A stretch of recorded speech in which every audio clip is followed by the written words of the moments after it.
في الفيديو ده هنتكلم عن كلية فنون تطبيقية بالتفصيل. ايه هي الاقسام بتاعت الكلية؟ ايه المجالات اللي ممكن لما اتخرج من الكليه ان انا اشتغل فيها؟ وايه طبيعة الدراسة في الكلية خلال ال5 سنين؟ ايه كل ده هنعرف اجابته في الفيديو ده. اتاكد ان انت مكمل للاخر، وهتلاقي برضو على التايم لاين في يوتيوب كل حاجة متقسمة موجودة فين. ويلا نبدأ. الفيديو ده برعاية بيج بانج كوركينج سبيس او بالتعاون مع بيج بانج. وصراحة انا بحب بيج بانج جدا. المكان اللي احنا بنصور فيه حاليا هتلاقوا كل برضو التفاصيل بتاعتهم موجودة في الديسكريبشن. قول لي يا ابو بكر، يا هلا، ليه فنون تطبيقية؟ ايه هي فنون تطبيقيه اصلا؟ ممكن ناخدها من المسمى بتاعها اصلا. فنون تطبيقيه، طيب الفنون التطبيقية دي موجودة فين في حياتنا؟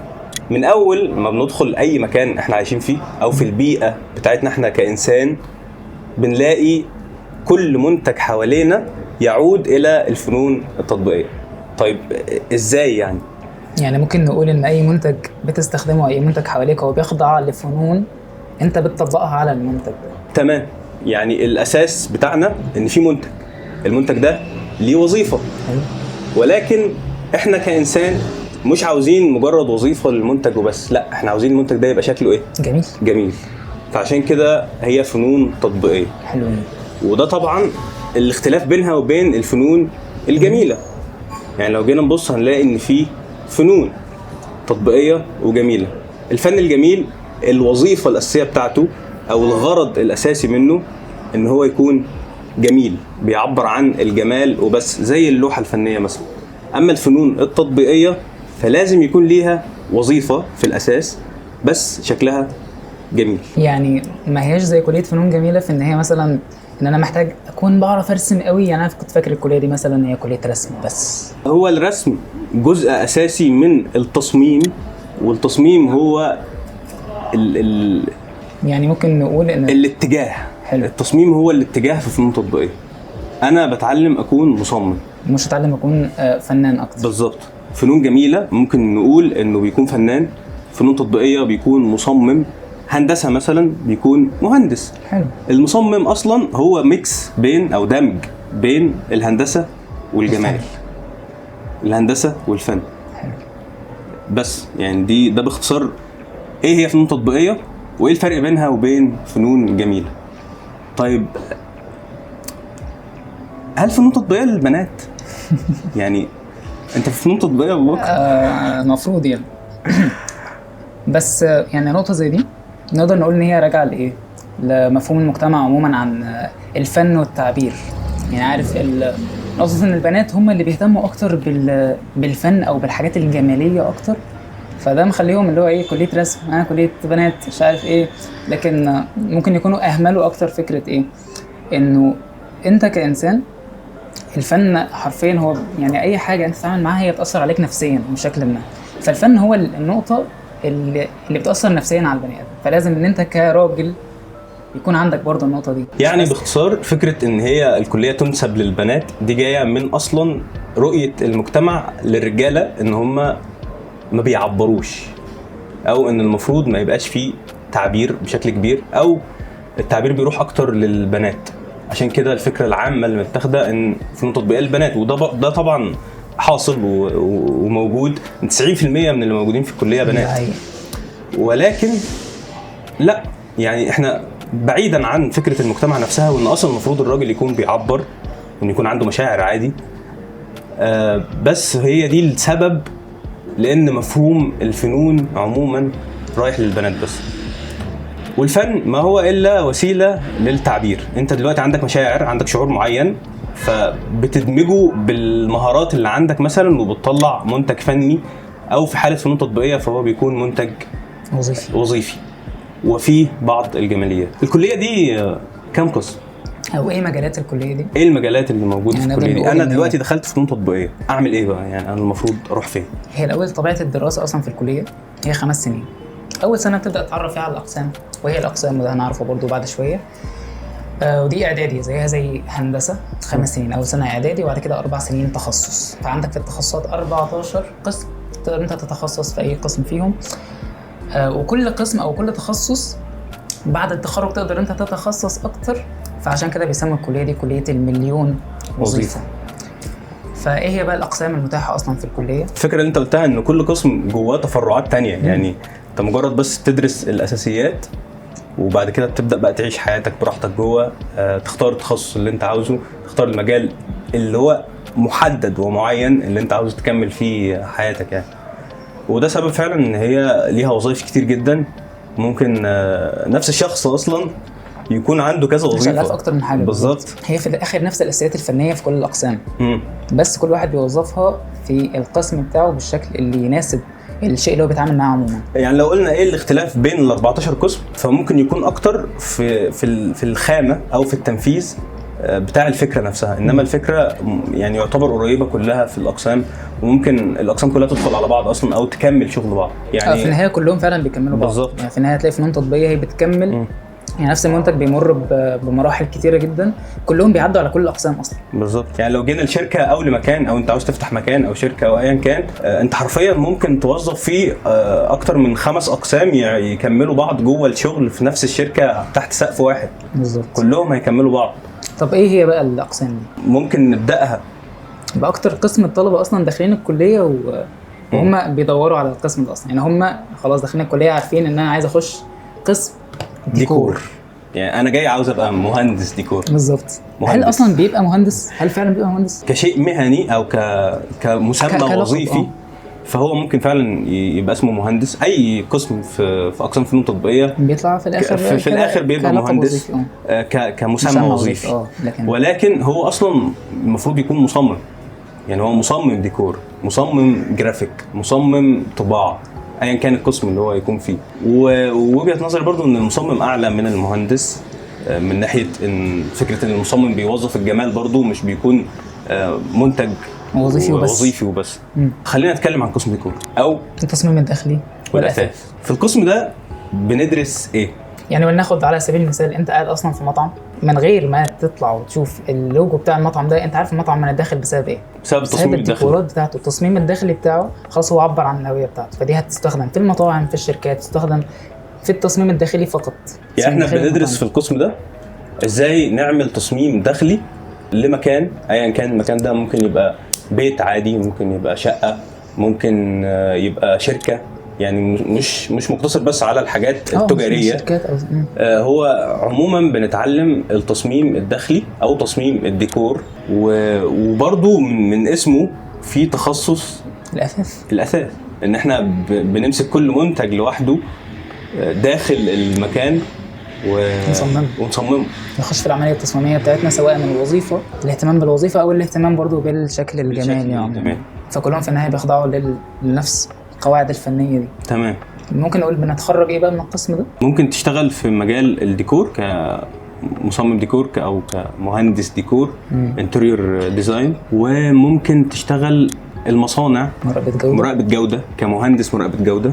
يعني هو عموما الأقسام كلها انت بتاخد بيانات، بتاخد معلومات، بتاخد دراسة، انت بقى بتختار انت عاوز تتخصص ايه من الشيء اللي انت اتعلمته ده. لكن انا كلقب وظيفي في النهاية انا مهندس ديكور، لكن كلقب على كارنيه فانا مصمم في الاخر. بالظبط. تاني قسم بقى او تاني اكتر قسم اصلا الطالب بيبقى داخل الكلية علشان القسم ده، انا عايز اطلع في الاخر ايه؟ مصمم جرافيك، اللي هو اسمه قسم اعلان او الدعاية والاعلان. انا لو عندي شركة مثلا وفي ديكور انا عملت لها التصميم الداخلي بتاعها، التصميم الداخلي اللي انا عملته للشركة دي مبني على حاجة اسمها الهوية البصرية. انا في اعلان بقى بتعلم ازاي اعمل الهوية البصرية. فدي نفس الفكرة بتاعت ان الاقسام بتكمل بعض. فايه هي الهوية البصرية؟ هي من اول الاسم، الخطوط اللي هتستخدم في الاسم، فبندرس انماط الخطوط، واللوجو بندرس ازاي نعمل لوجو، واختيار الالوان المناسبة للشركة اللي انا بعملها. ده كله على بعضه كده اسمه الهوية البصرية. هل ده بس تخصص الاعلان؟ يعني هل هو بس بيمسك حتة الهوية البصرية للشركة؟ ما الفكرة بقى ان الاساس هو الهوية البصرية. انا عملت الهوية البصرية او هي موجودة عندي، يعني مثلا خلاص في شركة عندها هوية بصرية اصلا وجات لي طالبة مني بقى اعمل حاجات محددة، زي ان انا اعمل لوحة للشركة دي او حتى تصميم السوشيال ميديا، او حتى تصميم للسوشيال ميديا، او تصميم بروشور هيتطبع ويتوزع، او بوستر او فيديوهات. فالمهم ان يبقى عندي هويه بصريه، من خلال الهويه دي بقى انا ببدا اعمل المنتج اللي مطلوب مني. يعني مطلوب مني اعمل بوستر مثلا، انا باجي اخد الالوان بتاعه الهويه البصريه، الايدنتيتي اللي موجوده في الشركه، وابدا اطلع منها تصميمات مناسبه للشكل اللي هم عاوزينه.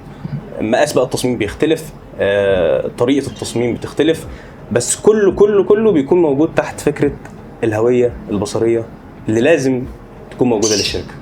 حلو. وطبعا من هنا برضو بندخل في حته التصوير، الفوتوغرافيا والفيديوهات الاعلانيه، البرومو للشركه اللي مطلوب مني ان انا اعمل لها مثلا كامبين كامله. يعني مثلا انا دلوقتي جات لي شركه عاوزين اعمل لها كل حاجه، فمن ضمن الحاجات دي برضو بيدخل الفيديو، يعني بيكون صوره وفيديو وصوت كمان. يعني برضو بنتعلم ازاي نطلع اعلان راديو مثلا. يعني الموضوع مش مقتصر بس على تصميم جرافيك ومش عارف ايه والكلام ده. يعني مش مقتصر على حاجات مطبوعه ولا حاجات ديجيتال بس، لا انا بتعلم ازاي اعلن إعلان. ازاي اعمل اعلان.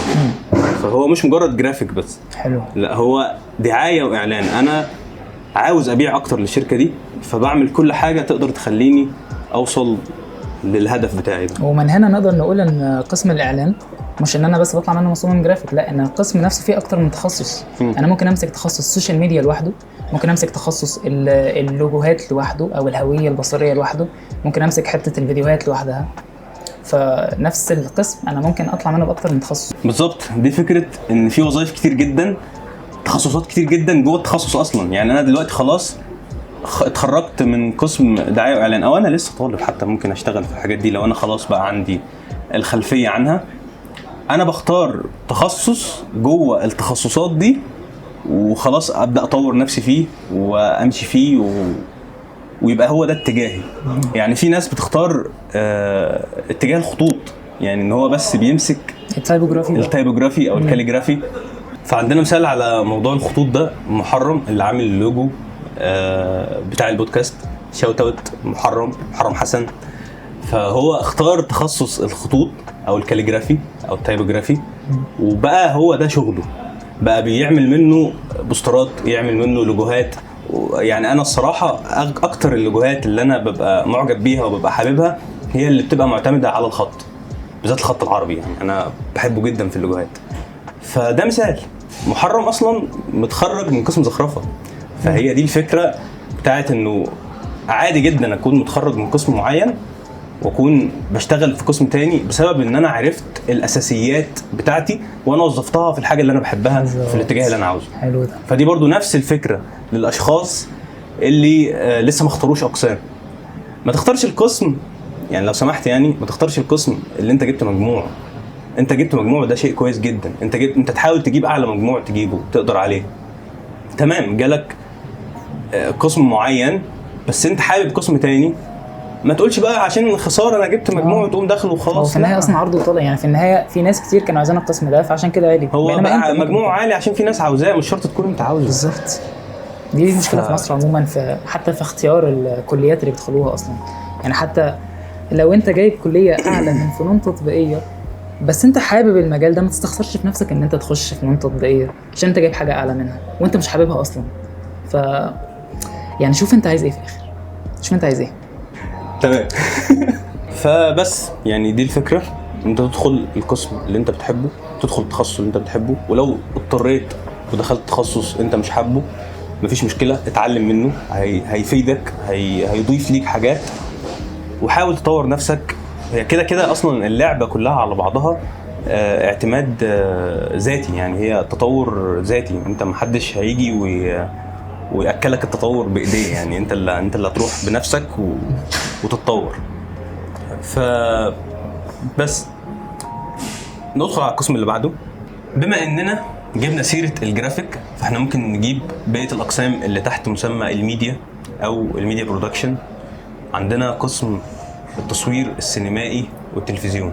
في القسم ده بقى بيركز على الفيديو، انت ازاي تطلع المنتج ده عبارة عن فيديو، سواء هيكون توثيق او هيكون في الاعلام او هيكون سينما مستقلة تلفزيون عموما او سينما. يعني خلينا ناخد كل حاجة برضو باسمها الحرفي: تصوير، السينمائي، قسم التصوير السينمائي والتلفزيون.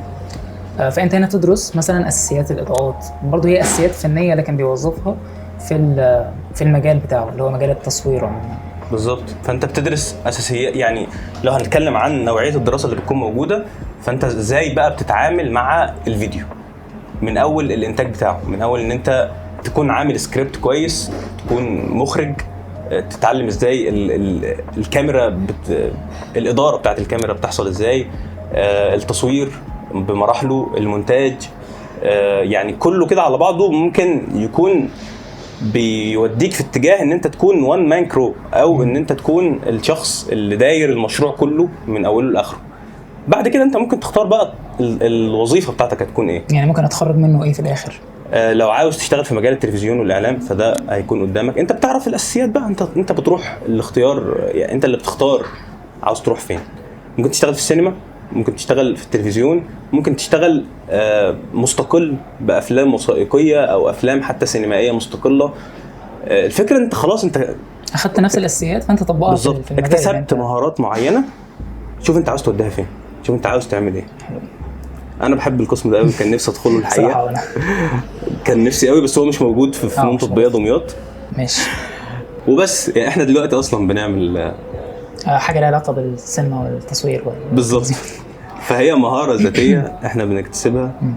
يعني انا وجودي في فنون تطبيقيه هو اللي خلاني اوصل ان انا اعرف اعمل فيديوهات، مع اني انا ما دخلتش قسم سينما وتلفزيون ولا دخلت قسم اعلان. يعني كنت في قسم بعيد عن الموضوع خالص. ندخل على القسم الثالث وهو مرتبط اكتر بقسم الاعلان. هنقول انه الطباعه والنشر والتغليف. بالظبط، قسم طباعه ونشر وتغليف. في القسم ده بندرس اكتر ازاي نوظف التصميم على منتجات مطبوعه، زي مثلا المنتجات اللي موجوده في السوبر ماركت، زي الجبنه، اللبن، الحاجات دي. احنا الموضوع ممكن يكبر اللي هو بقى ايه، اغلفه الكتب نفسها، اغلفه المنتجات الكبيره عموما. هو برضو من اسمه طباعه ونشر وتغليف. هو الموضوع واسع لدرجه اي شيء مطبوع انت بتتعلم كمان، يعني كل المنتجات وتغلفه. بالظبط. يعني انت اصلا بتتعلم الطباعه نفسها بتمشي ازاي، المراحل بتاعتها، انواع الطباعه، انواع الورق اللي مناسب للشيء اللي انت عاوز تطبعه، المكن المناسب للشيء اللي انت عاوزه.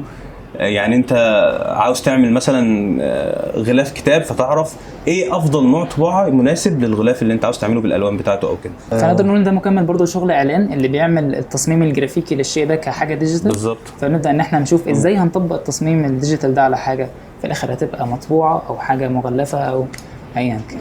بالظبط. فهي كل الاقسام بتكمل بعض. حاسس ان احنا ممكن نفتح شركه من 3-4 اقسام من فنون تطبيقيه 3-4 اصحاب كده الاقسام فرقتهم نخش اعمل شركه. بالظبط.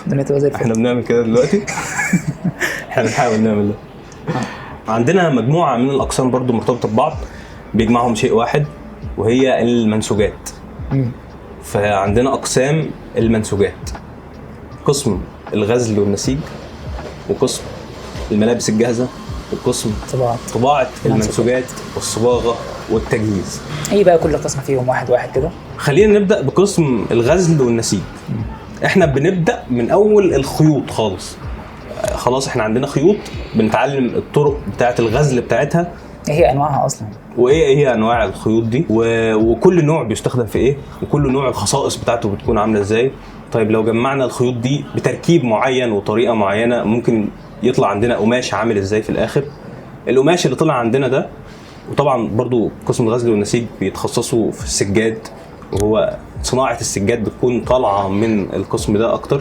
المكن نفسه اللي بيغزل المكن، يعني قسم الغزل والنسيج بيشتغلوا كتير جدا في كمهندسين اشراف وجوده. دي حاجه مثلا اقولها ان القسم ده اصلا هو من الاقسام اللي بتاخد كارنيه مهندس بالفعل. بالظبط. هم قسمين بس في الكليه في فنون تطبيقيه تابعين لنقابه المهندسين بشكل رسمي، يعني هو قسم الغزل والنسيج وقسم طباعه منسوجات. فانت بتتخرج مهندس نسيج، ممكن تشتغل في التصميم، ممكن تشتغل في المراحل، وممكن تشتغل كمهندس مراقبه جوده على المكن والآلات. يعني برضو انت بتدرس المكن والآلات بالتفصيل وتعرف كل آلة بتشتغل ازاي وايه المناسب معاك لده. وبرضو ممكن مراقبه جوده على الأنسجة نفسها. بالظبط. طيب دلوقتي انا بقى عندي قماشه من نسيج، بتروح فين؟ بتروح لقسم طباعه منسوجات. هو اسمه طباعه المنسوجات والصباغه والتجهيز. حاسس انه مهم قوي ان احنا نركز على الاسم بالكامل، لأنه هو الاسم بيوصف في اقسام يعني كتيره بجد تتظلم بسبب اسمها اللي في الاول ده، طباعه المنسوجات والصباغه والتجهيز. بالظبط. متخيل؟ هو يعني الناس بتقول عليه طباعه، امم لا هو صباغه وتجهيز. الطباعه ده احنا اتكلمنا عنه، طباعه ونشر وتغليف. فالمهم برضو ان انت تعرف طباعه ايه هنا وهنا طباعه ايه. بالظبط. والاسم بيوصف يعني عندنا. بس خلينا نمسك بقى حته التجهيز. يعني ايه تجهيز اصلا؟ يعني انا دلوقتي جات لي القماشه من بتاع النسيج، من مهندس النسيج. جات لي القماشه لازم يعني ده مهندس. انت مهندس؟ انا مهندس برضه الصراحه. جات لي جات لي القماشه من مهندس النسيج. انا دلوقتي بدخلها المعمل كيمياء وابدا احضر القماشه دي للمرحله الجايه. هل انا عاوز اطبع عليها بخامه معينه، ولا عاوز اصبغها بنوع معين من الصبغات؟ انا عايز اضيف لها خاصيه جديده اصلا. بالظبط. عاوز ازود المتانه بتاعتها، لا عاوزها تبقى مرنه اكتر. طيب عاوز اعالج فيها حته معينه، طب عاوزها تبقى ضد النار، ضد الميه، وهكذا. فده بيكون كده جوه المعمل بتاع طباعه المنسوجات. يعني الموضوع اكبر من مجرد ان انا في الاخر بطبع على قماش. بالظبط. هو انت تمام في القسم ده بتدرس وبيكون جزء كبير جدا من القسم ده هو التصميم. هو اكتر جزء انا بحبه في الموضوع كله. انت ممكن تعمل تصميمات وزميل ليك بقى في القسم هو اللي يكمل المرحله ان هو يطبعها او يصبغها او ايا كان هيعمل فيها، او انت تكون بتعمل، انت بتتعلمه يعني. ف يعني بعد ما انت جهزت المنتج ده للطباعه او للصباغه او للخصائص اللي انت محتاج تضيفها ليه، بتبدا بقى تنفذ عليها التصميم اللي انت برضو عملته وتعلمت ازاي تعمله. والمرحله دي ممتعه قوي. يعني انا ممكن ما بستمتعش بمرحله المعمل، ولكن بستمتع قوي بمرحله التنفيذ والتصميم. بس خلينا نقول ان مرحله المعمل هي اللي بتميز القسم اصلا. بالظبط. يعني التصميم انت بتاخد مبادئ التصميم دي واساسيات التصميم بتاخدها في كل الاقسام. فانت بتعرف ازاي توظفها في حته طباعه المنسوجات او الصباغه او التجهيز عموما. تمام. دلوقتي انا جهزت قماشه معينه وخضعت للمعمل وخلاص بقت جاهزه ان انا استخدمها. فلنفترض ان انا كمان طبعت عليها. خلاص انا عملت رول قماش مثلا وطبعت عليه شكل معين. القماش ده عاوز بقى البسه، او يعني يبقى خلاص جاهز ان انا استخدمه كمنتج نهائي، كمثلا قميص انا عاوز اعمله. في الحاله دي انا ممكن على طول ابعته للقسم اللي بعدي، اللي هو قسم الملابس الجاهزه. او زي ما هو منتشر مقوله اخرى اللي هو الفاشن ديزاين او تصميم الازياء. ففي القسم ده انا بتعلم ازاي اعمل الباترون، او ان انا اخلي القماش بتاعي بقى ليه اشكال نهائيه تكون جاهزه ان احنا نلبسها. من اسمه تكون منتج بالظبط، جاهزه. ملابس جاهزه، هي حرفيا تكون جاهزه ان احنا نلبسها. هي ملابس جاهزه. مصمم ازياء مثلا. بالظبط. تعلم التصميم وبتعدي على المراحل كلها. يعني انت بتعمل التصميم على الورق، بعد كده بتختار القماش، بعد كده بتشوف لو يعني الخصائص بتاعت القماش ده هتكون عامله ازاي معاك برضو، وبتدرس المكن بتاع القماش والطريقه اللي هو بيتعامل فيها. يعني انت بتكون عندك معلومات عامه كده اصلا المنتج اللي في ايدك ده جاي منين، مش مجرد بس ان انت بتصمم وخلاص. لا انت بتتعمق قوي في الموضوع. القماش اللي انت تتعامل معاها عشان تعرف تتعامل معاها ازاي وتفصلها ازاي، انواع القماش المناسب للتصميم اللي انت مختاره وهكذا. بالظبط. حلوين. وبتعمل منتج نهائي. ممكن نجيب بقى مجموعه من الاقسام تانية كده مرتبطين ببعض تحت حته التشكيل، الاقسام التشكيليه. من ضمن الاقسام دي قسم النحت. وما نوقفش هنا. النحت والتشكيل المعماري والترميم، يعني من الاقسام اللي مظلومه بسبب اسمها ان هو نحت، احنا بنعمل تماثيل. لا، تشكيل معماري وترميم، يعني في تخصصات كتير. بناخد اول اسم كده وبننسى الباقي. بالظبط. فانا القسم ده من الاقسام اللي انا بحبها. يعني انا بحبها. يعني الناس في الكليه والله، يعني انا متاكد ان لسه في ناس لحد دلوقتي في الكليه. انا لحد اخر سنه كنت فاكر ان انت في نحت. بالظبط. يعني انا اتخرجت، في ناس لحد دلوقتي في الكليه من اللي يعرفوني فاكرين ان انا اتخرجت من نحت. انا ما اتخرجتش من نحت، بس انا بحب نحت. انا اغلب الوقت كنت بقضيه في نحت. وفي يوم من الايام هشتغل في نحت. يعني كشيء انا يعني مش كشغل، مش كبروفيشنال ورك يعني، بس كهوايه مثلا او كحاجه انا بحبها اعملها. فان شاء الله ده هيحصل. بندرس ايه في قسم النحت؟ بنبدا برضو بالاساسيات. اساسيات التصميم ده شيء معانا في موجود في كل الاقسام. بعد كده كل مرحله هم 4 سنين تخصص بعد سنه اعدادي، في كل مرحله بنبدا تطبق الاساسيات دي على حاجه معينه، على منتج معين. يعني اساسيات التصميم بنطبقها على اشياء مجسمه، بنبدا ان احنا نجسم التصميم بتاعنا من 2D يبدا ان هو يكون 3D، واحده واحده نبدا ان احنا نخليه مجسم ثلاثي الابعاد بالكامل. وممكن طبعا المجسم ده يتوظف بطرق مختلفه، ممكن يكون ان هو مجرد شكل جمالي ده متاح، وممكن ان هو يكون ليه وظيفه زي الميادين العامه، وزي مثلا جائزه الاوسكار ده يعتبر مجسم. الميداليات ده تخصص برضو، تعلم ازاي تعمل جوائز والميداليات والدروع وما الى ذلك. وبرضو بيكون في حته بقى التشكيل المعماري، انت بتتعلم ازاي تعمل واجهات مباني، وحتى الموضوع ممكن يتطور منك ان انت تعمل مش مجرد واجهات بسيطه، لا انت ممكن تدخل جوه الموضوع ان انت تتعلم ازاي اصلا تصميم معماري ككل. فانت بتختار انت عاوز تشتغل في ايه، انت كل ده بتتعلمه، كل ده بيكون متاح ليك الفرصه ان انت تعرف عنه معلومات، وانت بقى بتختار تتخصص في ايه اكتر. وطبعا الموضوع مجهود ذاتي يعني، تمام الحاجات بتبقى موجوده معاك وبيساعدوك ان انت تتعلمها وبتدرسها فعلا، بس انت بقى بتختار انت عاوز تكمل في ايه. يعني قسم النحت في النهايه انا بتعلم مثلا اساسيات النحت علشان ابدا اوظفها في ايه، ابدا اوظفها في المجسمات اللي قلنا عليها، التشكيل المعماري. ونسينا او اهم حاجه بالنسبه لي، او حاجه يعني عارف انت موضوع الاثار والترميم بقى.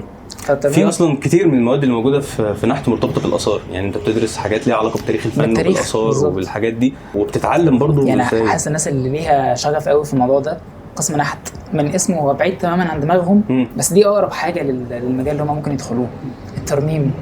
انا بجد من الحاجات اللي انا كنت ببقى كنت بتمنى ان انا اكون مكانهم فيها، ان انا ادرس اكتر عن الفن وعن الاثار وعن الاتجاه ده.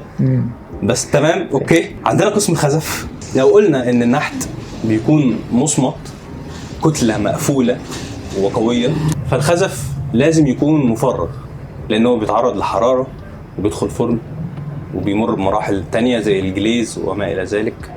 فانت ايه هي اصلا الخزف، او ايه هي المنتجات الخزفيه اللي ممكن انا انتجها في القسم ده؟ يعني الخزف بيدخل في حاجات كتير. هي الكاميرا التانية فصلت، فاحنا هنكمل بكاميرا واحدة، ولكن ده مش هيمنعنا ان احنا نكمل ان شاء الله. خلينا نقول ان النحت بيكون الاجسام بتاعته مصمته اكتر، الاجسام بتكون مصمته اكتر، اما بالنسبه للخزف فبتكون مفرغه، لان هو بيتعرض لحراره وبيدخل فرن. او ممكن طبيعه استخدام اصلا المنتجات الخزفيه دي محتاج ان هي تكون مفرغه من الداخل. بالظبط، وعشان برضو تبقى الخامه او الطين من الاساس بتاعه يبقى يدوم، او يبقى خامه قادرين نستخدمها، لازم تتحرق. يعني في النحت احنا الطين بالنسبه لنا بيبقى مجرد بدايه بس للشيء اللي احنا نعمله، بعد كده بنعمل قوالب من خلاله ونصبها عشان نطلع بشيء يدوم معانا. بالتالي الطين نفسه بيتم استبداله تماما وبيترمى. اما في الخزف فالطين نفسه بيتحرق عشان يفضل مكمل معانا. قلنا ممكن نتخصص ايه في الخزف او نعمل ايه في الخزف، ايه المنتجات اللي ممكن نطلعها. بتبدا من اول الشوك والمعالق والاطباق والادوات الصحيه، تبدا تكبر شويه وممكن تروح للادوات الصحيه زي السيراميك والانابيب او الاحواض او ما الى ذلك يعني. وبرضه بتدخل في خزف جمالي اللي هي بتبقى بس تحف فنيه مثلا، وجداريات من الخزف برضه بتكون ليها شكل جمالي. وايه تاني؟ الخزف الطبي، يعني الخزف بيدخل في الطب، بيدخل في الاطراف الصناعيه، بيدخل في الادوات الطبيه، فده بيكون استخدامات كتير، استخدامات واسعه. فانت مجرد ما بتدخل القسم بس تعرف الاساسيات بتاعته وتبدا بقى تشوف انت عاوز تشتغل في ايه وتركز. عايز توظف برضو الخزف ده في ايه بالظبط. ممكن توظف عليه بس المبادئ الجماليه زي ما قلنا، وتخليها عباره عن جداريات او ايا كان. وكل ده بتدرسه طبعا، كل ده بتدرسه وانت بتختار بقى انت عاوز تعمل ايه. حلوين. ثالث الاقسام التشكيليه، عندنا قسم زجاج وقسم حلي ومعادن، هما دول بس تقريبا. الفكره اللي موجوده في كل الاقسام ان انت بتعمل نفس الحاجه بس خامات. بالظبط، الخامات بتاعتك بتختلف، فانت بتتعلم ازاي تتعامل مع الخامه دي لوحدها وازاي تتعامل مع الخامه دي لوحدها. يعني مثلا زي ما قلنا في الخزف احنا قلنا في حرق، في فرن، في حراره. بالظبط، هي نفس الخامه بتاعت الطين اللي بتستخدمها في النحت، حلوين. بس دي ليها اتجاه ودي ليها اتجاه. فطريقه التشكيل هنا غير طريقه التشكيل هنا، غير طريقه التشكيل في الزجاج غير طريقه التشكيل في الحليه. فانت بتتعلم خصائص معينه او اتجاه معين انت لازم تلتزم بيه، اساسيات معينه لازم تعملها في الشيء اللي انت المنتج بتاعك ده، بتطبقها وبتنفذها، فبيطلع معاك المنتج النهائي اللي هو اصلا ممكن يكون من نفس الخامه او ممكن يكون من خامه مختلفه، بس بيتعمل عليها نفس الفكره العامه، باختلاف طبعا الخصائص والمراحل وما الى ذلك. زي الزجاج، قسم الزجاج بتتعلم ازاي تشكل الحاجات من الزجاج، وطبعا بيكون في اتجاهات مختلفه، زي ان انت ممكن تعمل الموزايك او اللوح اللي بيتقال عليها برضو الفسيفساء، اللي هي عباره عن قطع كتير صغيره وبتتجمع عشان تعمل عندك لوحه في الاخر، زي بتكون موجوده في المساجد، بتكون موجوده في الكنايس، بتكون موجوده في الفنون القديمه عموما. في برضو الزجاج الصناعي زي المنتشر اللي موجود في الاطباق وفي الكوبايات وفي الحاجات اللي حوالينا، اللي بيكون مستهلك يعني اكتر. وبس يعني في تخصصات كتير، يعني هي بس الفكره ان احنا بندرس في كل الاقسام، في كل الاساسيات، وهنعيد نفس الكلام تاني، بندرس في كل الاقسام الاساسيات وبنوظفها حسب الخامه اللي معانا، نعرف خصائص الخامه دي ازاي، نتعامل معاها بالطريقه اللي هتطلع عندنا منتج باستخدام الخامه دي. وده طبعا ممكن نقول نفس الكلام اللي بيحصل في قسم زي المنشآت الحديديه مثلا، قسم الحلي والمعادن. نفس الفكره، احنا بس يعني حاسس ان قسم حلي ومعادن بيركز اكتر على المكملات. شوف بقى مكملات في الادوات بتاعه الطعام، مكملات في الملابس، مكملات في الادوات الصحيه، مكملات في الديكور، في الاثاث، في العملات المعدنيه. بيدرسوا الخصائص بتاعه المعادن زي الذهب والفضه، وازاي يتعاملوا معاها، وازاي يطلعوا منها منتج نهائي، ازاي يشكلوها. نفس الكونسيبت، مش بس مجرد ان هو انت بتعمل حلي واكسسوارات وكده، لا، انت الموضوع اكبر بكتير من كده. ممكن كله بيكمل بعضه بالظبط. انت بتوظف، انت مطلوب منك انت توظف الشيء اللي في ايدك ده جوه الحاجات اللي حواليك، ايا كانت بقى اللي هي الملابس او الديكور او. ولنقل في الكليه انت تاخد بس اساسيات، يعني مش لازم انت في الكليه تاخد حتى ازاي هتوظفه ككل. ده بيرجع في الاخر للكرياتيفيتي عندك مثلا. فانت تاخد اساسيات من الكليه، وفي النهايه بتطلع بتوظفها انت باسلوبك بالظبط في الخامه اللي انت اخترتها، بالطريقه اللي انت عرفت ازاي تتعامل بيها مع الخامه دي. ممكن نقول ان هو ده الكلام اللي اتكرر معنا في النحت وفي الخزف، وهنا نفس الفكره تطبق على قسم الحديد والانشاءات المعدنيه. بالظبط، انا بتعلم ازاي استخدم الحديد في الحاجات اللي حواليا دي، تتعلم خصائص الحديد وازاي اصلا تتعامل معاه، برضو ازاي تشكله. بيدخل في الكباري والعماره والاثاث. انت بتوظف الخامه اللي معاك دي في الحاجات بقى اللي انت محتاجها. عندنا اقسام ايه تاني؟ كده خلصنا الاقسام التشكيليه، تمام. نخش على الاقسام اللي ايه. احنا كده اعتقد ناقصنا قسم زخرفه بس. والتصميم الصناعي راح فين؟ التصميم الصناعي ده التصميم الصناعي التصميم الصناعي ماشي، اتفضل. قسم التصميم الصناعي. ابو بكر في التصميم الصناعي. في قسم التصميم الصناعي تاخد نفس الاساسيات التصميميه عموما، تبدا ان انت تدور ازاي توظفها في المنتجات، حرفيا في كل المنتجات اللي حواليك. اللي انت ممكن المايك، التليفون، ممكن الموضوع يكبر منك لتصميم الخارجي لهياكل العربيات والطيارات. فمش مجرد ان انا بصمم مثلا حتى ادوات المطبخ. هو في جمله منتشره قوي عن التصميم الصناعي، تصميم كل حاجه من الابره للصاروخ. الجمله دي حقيقيه، الجمله دي مش مبالغه، الجمله دي حقيقيه. فانت بتتعلم، هو انت حرفيا بتصمم اي حاجه ليها علاقه بالصناعه يعني. وشوف ايه حواليك في الصناعه، كل حاجه حرفيا. ممكن تخش حتى في الاثاث. وطبعا بيكون في جزء كبير قوي من دراستكم ليه علاقه بالازاي ان الانسان اصلا يفت مع الحاجات. هو في النهايه الانسان هو اصلا اساس العمليه التصميميه دي كلها، ان انت بتصمم حاجه الانسان يستخدمها. فانت مش بس بتصمم له حاجه. ارجونومكس تقريبا اسمها. ارجونومكس هي علم لا، علم دراسه الانسان وعلاقته بالبيئه. حلو. علاقه الانسان بالبيئه على حسب علمي يعني. انا مش في التصميم صراحه. ارجونومكس ماشي. كنا فين؟ بس يعني ما تدلوش اكتر من كده. لا انا بحب التصميم الصناعي جدا الحقيقه. انا بحب الناس اللي في التصميم الصناعي جدا. يعني شويه. ايش شكرا. او انا من هنا كده. قسم الزخرفه انا بالنسبه لي هو قسم جوكر، يعني هو بيلعب في كل حاجه تقريبا. من الاقسام المظلومه تاني بسبب اسمها. انا قسم الزخرفه لو جيت له بس بالانجليزي فهو قسم ايه اصلا؟ ديكوريشن. قسم الديكور. هو ده قسم الديكور الحقيقي بالظبط. مم. فبيدرسوا ايه بقى في القسم ده؟ لو احنا قلنا ان التصميم داخلي واساس، بيدرسوا التصميم الداخلي مثلا للبيوت او المنشآت او عموما التصميم الداخلي عموما. فهنلاقي ان او قسم الزخرفه او بالانجليزي ديكوريشن بيدرس اكتر الديكورات نفسها، بيدرس واجهات المباني والكسوه بتاعه الحوائط. برضو بيدخل في المسارح والديكورات الفنيه، يعني بيكون عندهم يعملوا ديكور مسرح والاتجاه ده. برضو بقى بيدخل يعني هو عشان كده جوكر بالنسبه لي هو بيعملوا حاجات باستخدام خامات كتير مختلفه. يعني بيعملوا رسم تصوير زيتي، يعني عندهم تصوير زيتي، عندهم حاجات ليها علاقه بالعماره، بيدرسوا حاجات ليها علاقه بالجرافيك، بيعملوا موشن جرافيك، بيعملوا انيميشن. يعني لو حد عاوز يتخصص انيميشن فالقسم ده ممكن يكون كويس. بيعملوا كاركترز، يعني بيعملوا شخصيات بيعملوها باشكال مختلفه بقى، مش بتكون ليها علاقه بالتشريح مثلا او كده، لا هو بيكون كاركتر هو اللي عامله، هو اللي انت بتكريت الشيء ده. الموضوع ده الصراحه بيعجبني قوي القسم ده. يعني انا بستغرب الصراحه ازاي كل الحاجات دي موجوده في مكان واحد. وده برضو من احد الاقسام اللي مجالاتها نفسها اللي جوه القسم ذات نفسه. انت ممكن تخصص في مجالات كتيره جدا، او ممكن تختار مجال واحد بس من المجالات دي. هو بيتيح ليك الفرصه انت تتعلم حاجات كتير، فانت بتقدر توظف الحاجات دي في اي حاجه انت عاوزها. هل احنا نسينا اقسام تانية ولا كده خلاص؟ شوف كده احنا قلنا ايه. احنا قلنا ديكور، جرافيك، طباعه ونشر، سينما، تشكيليه بقى، نحت وخزف وزجاج ومعادن وحديد، تصميم صناعي وزخرفه. اعلان. انت قلت اعلان في الاول. ناسين ايه؟ ده احنا ناسين 3. ايه ده ازاي؟ قلته؟ لا احنا ناسين 3 ازاي؟ كاتبهم؟ ال3 بتوع النسيج احنا قلناهم اصلا. صحيح. كده احنا تمام.